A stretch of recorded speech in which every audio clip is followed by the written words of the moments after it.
Bennett എബ്രഹാമിന്റെ സ്ഥാനാർത്ഥിത്വവുമായി ബന്ധപ്പെട്ട കൊള്ളരുതായ്മകളുടെ പേരിൽ 3 നേതാക്കൾക്കെതിരെ നടപടി ഉണ്ടായെങ്കിലും ഇതിൽ കോഴ ഇടപാട് നടന്നിട്ടുണ്ടോ എന്ന് വ്യക്തമാക്കാൻ CPI നേതൃത്വം ഇതുവരെ തയ്യാറായിട്ടില്ല. നിർണായക ഘട്ടത്തിൽ നേതാക്കൾ തങ്ങളെ ബലിയാടാക്കുകയായിരുന്നുവെന്ന വെഞ്ഞാറമൂട് ശശിയുടെയും രാമചന്ദ്രൻ നായരുടെയും ആരോപണങ്ങൾക്കും നേതൃത്വം മറുപടി പറഞ്ഞിട്ടില്ല. CPIയുടെ ദേശീയ പാർട്ടി പദവി പോലും നഷ്ടപ്പെടാൻ ഇടയുള്ള സാഹചര്യത്തിൽ പാർട്ടിക്കുണ്ടായിട്ടുള്ള പുതിയ പ്രതിസന്ധിയെ എങ്ങനെ മറികടക്കും? CPIയുടെ ദേശീയ സമിതി അംഗം ശ്രീ ബിനോയ് വിശ്വമാണ് ഇന്ന് എന്നോടൊപ്പം വ്യൂ പോയിന്റിൽ. So welcome. ഈ വിവാദങ്ങളെല്ലാം ഉണ്ടായി നടപടി വന്ന ശേഷം നടത്തിയ വാർത്താ സമ്മേളനത്തിൽ CPI സംസ്ഥാന സെക്രട്ടറി ശ്രീ പന്ന്യൻ രവീന്ദ്രൻ പറഞ്ഞത് പാർട്ടിയുടെ ഏറ്റവും വലിയ സ്വത്ത് ജനങ്ങൾക്കിടയിലുള്ള സൽപ്പേരാണെന്നാണ്. ഈ സൽപ്പേരിനെ കളങ്കപ്പെടുത്തിയ എല്ലാവരെയും കണ്ടെത്താനും ശിക്ഷിക്കാനും പാർട്ടി സംവിധാനത്തിന് സാധിച്ചിട്ടുണ്ട്. നിങ്ങൾ ആദ്യം പറഞ്ഞ വളരെ റിമാർക്സ് ഉണ്ടല്ലോ, ഈ ഒരു ചർച്ചയുടെ ആമുഖത്ത് പറഞ്ഞ കാര്യങ്ങൾ അതൊന്നും വസ്തുതകളല്ല. ഒന്ന്, കോഴ ഇടപെടലിനെ പറ്റി കമ്മ്യൂണിസ്റ്റ് പാർട്ടിയുടെ നേതൃത്വം ഒന്നും പറഞ്ഞില്ല എന്ന് പറഞ്ഞു, വിച്ച് ഇസ് അൺട്രൂ. സത്യമല്ല അത്. കമ്മ്യൂണിസ്റ്റ് പാർട്ടി പന്ന്യൻ രവീന്ദ്രൻ്റെ ആ പ്രസ് കോൺഫറൻസിൽ കൃത്യമായി തന്നെ പറഞ്ഞ കാര്യമാണ്, ആ റിപ്പോർട്ടിലും പറഞ്ഞ കാര്യമാണ്. അപ്പോൾ എൻ്റെ ചോദ്യം നിങ്ങളോടാണ്, നിങ്ങൾ മീഡിയ എന്തുകൊണ്ട് കമ്മ്യൂണിസ്റ്റ് പാർട്ടിയുടെ ആധികാരികമായിട്ടുള്ള നിലപാടുകളെ തമസ്കരിക്കുന്നു? നിങ്ങളെന്തുകൊണ്ട് വ്യക്തമാക്കപ്പെട്ട കാര്യങ്ങൾ വ്യക്തമായില്ല എന്ന് ഭാവിക്കുന്നു?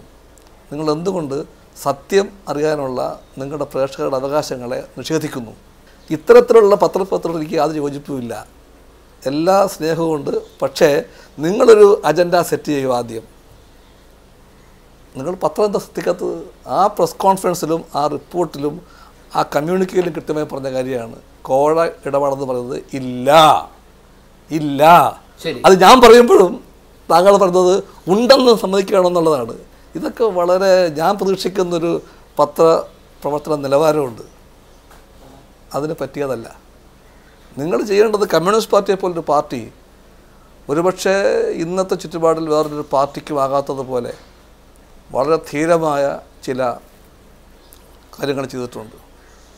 അത് വേറൊന്നിനു വേണ്ടിയല്ല, കമ്മ്യൂണിസ്റ്റ് പാർട്ടി ഉയർത്തിപ്പിടിക്കേണ്ട മൂല്യങ്ങളെ രക്ഷിക്കാൻ വേണ്ടിയാണ്. ഒരു മൂല്യബന്ധിതമായ പാർട്ടിയായി നിലകൊള്ളാൻ വേണ്ടിയാണ്. എല്ലാ പാർട്ടികളും കറപ്റ്റായി, എല്ലാ പാർട്ടികളും വഴിതെറ്റിപ്പോയി, എല്ലാ പാർട്ടികളും മോശം വഴിക്ക് പോയി എന്നൊക്കെ പറയുന്ന ഒരു പ്രചാരവേലയ്ക്കിടയിൽ തെറ്റുകൾ സംഭവിച്ചപ്പോൾ ആ തെറ്റുകളിലേക്ക് പരിശോധിക്കാനും കാരണങ്ങളെ കണ്ടെത്താനും തിരുത്താനും ഒരു പാർട്ടി തയ്യാറാകുമ്പം എന്തുകൊണ്ട് ആ പാർട്ടി എടുത്ത വളരെ ധീരമായിട്ടുള്ള ഏറ്റവും ശരിയായ ആ നിലപാടിനെ പറ്റി മീഡിയ ആസ് എ ഹോൾ താല്പര്യം കാണിക്കുന്നില്ല?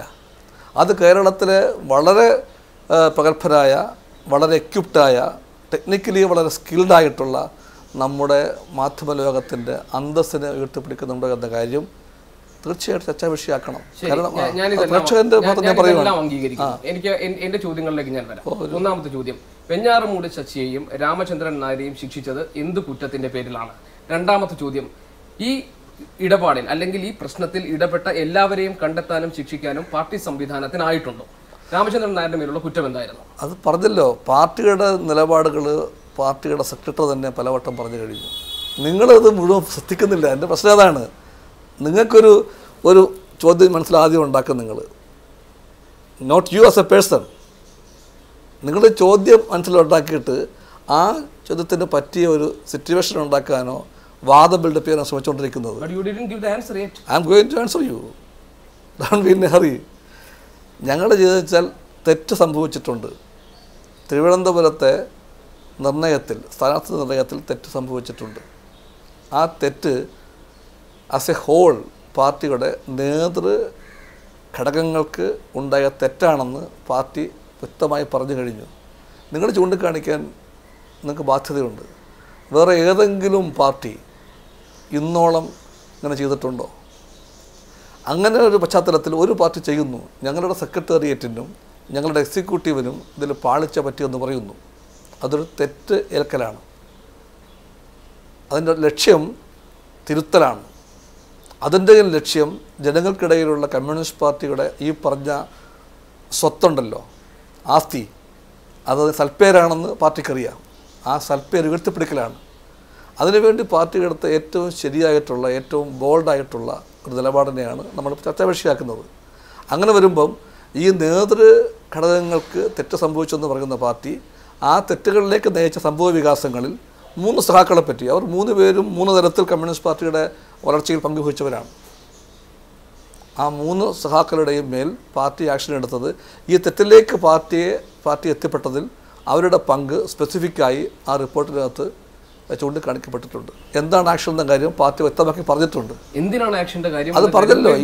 ഈ തെറ്റിലേക്ക് നയിച്ച സംഭവ വികാസങ്ങളിൽ അവരുടെ ഭാഗത്തു നിന്ന് അവർ വഹിച്ച പദവികൾക്കൊത്ത വിധത്തിലുള്ള ഒരു പങ്കുണ്ടായിട്ടില്ല. അത് കമ്മ്യൂണിസ്റ്റ് പാർട്ടിയുടെ കളക്റ്റീവായ കണ്ടെത്തലാണ്. അതാണ് വിഷയം.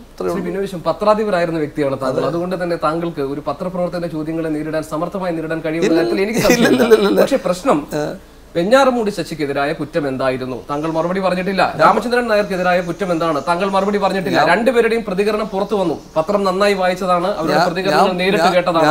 വെഞ്ഞാറമൂട് ശശി പറഞ്ഞു, നിർണായകമായ ഘട്ടത്തിൽ ഞങ്ങളെ ബലിയാടാക്കുകയാണ് നേതൃത്വം ചെയ്തത്. പന്ന്യൻ രവീന്ദ്രൻ അറിയാം എങ്ങനെ ബെനറ്റ് എബ്രഹാം സ്ഥാനാർത്ഥിയായെന്ന്. ഇതിന്റെ ഉത്തരവാദിത്വം സംസ്ഥാന സെക്രട്ടേറിയറ്റിനാണ്, ഞങ്ങൾക്ക് അതിൽ ഉത്തരവാദിത്വമില്ല. രാമചന്ദ്രൻ നായർ പറഞ്ഞു, 1.82 കോടി രൂപ വാങ്ങിയത് പന്ന്യൻ രവീന്ദ്രനും സി ദിവാകരനും അറിഞ്ഞുകൊണ്ടാണ് ബെനറ്റ് എബ്രഹാമിൽ നിന്നും അദ്ദേഹം പറഞ്ഞു.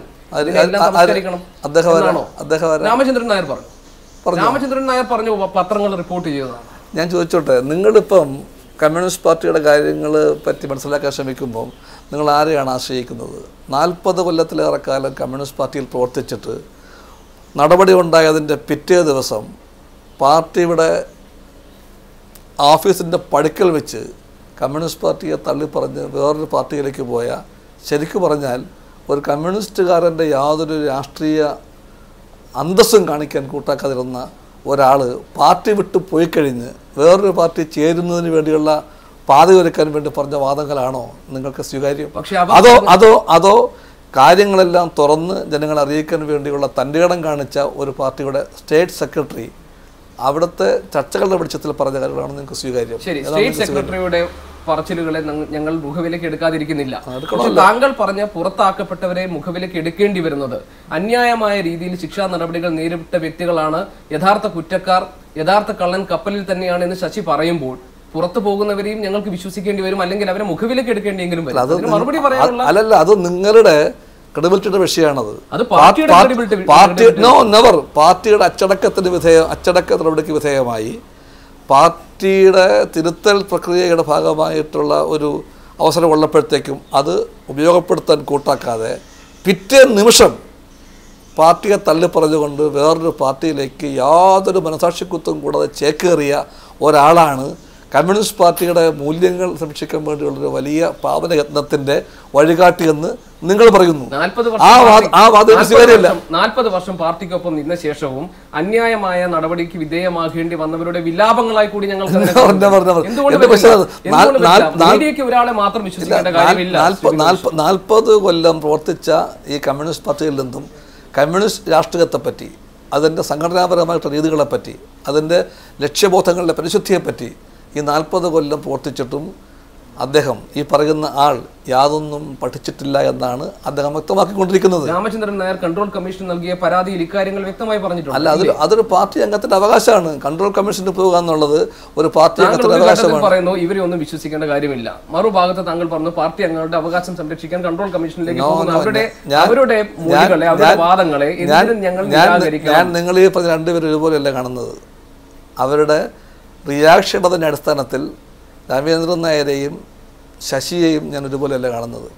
രാമചന്ദ്രൻ നായർ ഈ സംഭവം ഉണ്ടായതിൻ്റെ അന്ന് വൈകുന്നേരം ഇതുപോലെ നമുക്ക് വേണ്ടപ്പെട്ട സുഹൃത്തുക്കൾ, മീഡിയ ഫ്രണ്ട്സ് ചോദിച്ചപ്പോഴത്തേക്കും ഞാൻ മാത്രമല്ല, ഞങ്ങളുടെ അന്ന് മീഡിയയിലുണ്ടായിരുന്ന എല്ലാ സഖാക്കളും പറഞ്ഞൊരു മറുപടിയുണ്ട്. അവരിപ്പോൾ പറയുന്ന റിയാക്ഷൻ മാത്രം വെച്ചുകൊണ്ട് അവരെ അളക്കേണ്ടതില്ല.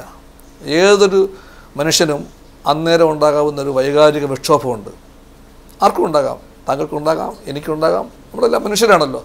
അതുകൊണ്ട് അപ്പോഴത്തെ ഒരു നൈമിഷികമായിട്ടുള്ള വികാര വേലിയേറ്റത്തിൽ അവർ പറഞ്ഞ കാര്യങ്ങളെ അതുപോലെ എടുക്കേണ്ടതില്ല. ഞാൻ പറഞ്ഞ വാചകം എനിക്ക് ഓർമ്മയുണ്ട്. ശാന്തമായ ഒരു പുനർചിന്തനത്തിൻ്റെ വേളയിൽ അവർ തന്നെ നിലപാടുകൾ മാറ്റിയേക്കാം എന്നുള്ള അഭിപ്രായമാണെന്ന് ഞാൻ പറഞ്ഞത്. മിക്കവാറും ഞങ്ങളെല്ലാവരും തന്നെ അത് റിയാക്ട് ചെയ്തവരൊക്കെ പറഞ്ഞത് ഇതേ കാര്യം തന്നെയാണ്.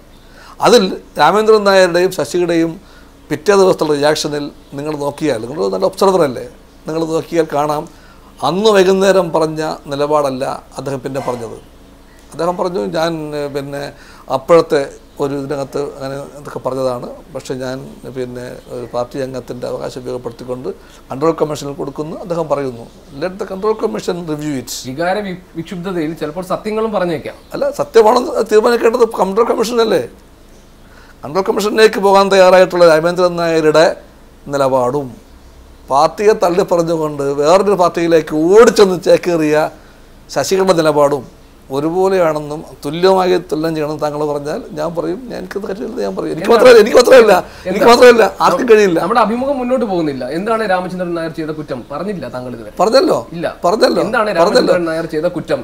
ബെനറ്റ് എബ്രഹാം എന്ന് പറയുന്ന ഒരു സ്ഥാനാർത്ഥി നിർണയത്തിൽ കമ്മ്യൂണിസ്റ്റ് പാർട്ടിക്കുണ്ടായ പാളിച്ചയിൽ അതിൻ്റെ മൊത്തം പ്രവർത്തനങ്ങളിൽ പാർട്ടിയുടെ സംസ്ഥാന സെക്രട്ടേറിയറ്റിനും എക്സിക്യൂട്ടീവിനും പറ്റിയ പൊതുവായിട്ടുള്ള വീഴ്ചകളുടെ ഭാഗമായി ഈ 3 സഖാക്കൾക്ക് അവരുടെ വഹിച്ച പങ്കിൻ്റെ ഫലമായി തന്നെ ഉണ്ടായിട്ടുള്ള തെറ്റുകളാണ് പാർട്ടി പറഞ്ഞത്. എന്താണ് അവർ വഹിച്ച പങ്കിൽ? അത് തെറ്റ് പറഞ്ഞു കഴിഞ്ഞല്ലോ. ഞങ്ങളത് പറഞ്ഞു കഴിഞ്ഞു.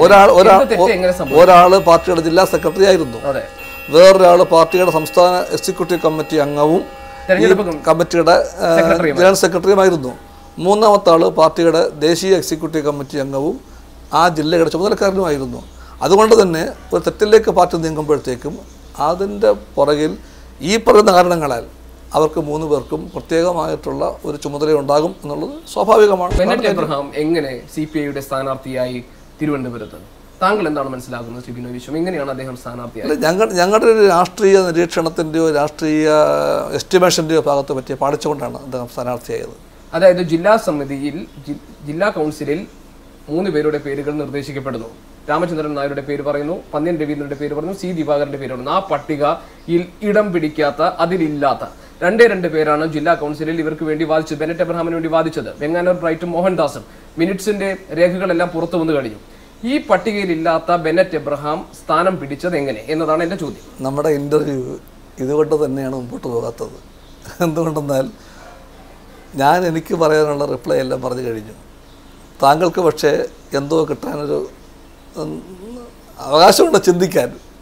അത് പക്ഷെ ഞാൻ പറഞ്ഞു കഴിഞ്ഞല്ലോ. എനിക്കതിനപ്പുറത്തൊന്നും പറയാനില്ല. അത് തന്നെ താങ്കൾ വീണ്ടും ചോദിച്ചാൽ എനിക്കിതേ പറയാനുണ്ടാകുള്ളൂ. അപ്പോൾ നമ്മൾ ഇൻ്റർവ്യൂ മുമ്പോട്ട് പോകില്ല. സംസ്ഥാന സെക്രട്ടേറിയറ്റും സംസ്ഥാന എക്സിക്യൂട്ടീവുമാണോ ബെന്നറ്റിൻ്റെ സ്ഥാനാർത്ഥിത്വത്തിൻ്റെ ഉത്തരവാദിത്വം?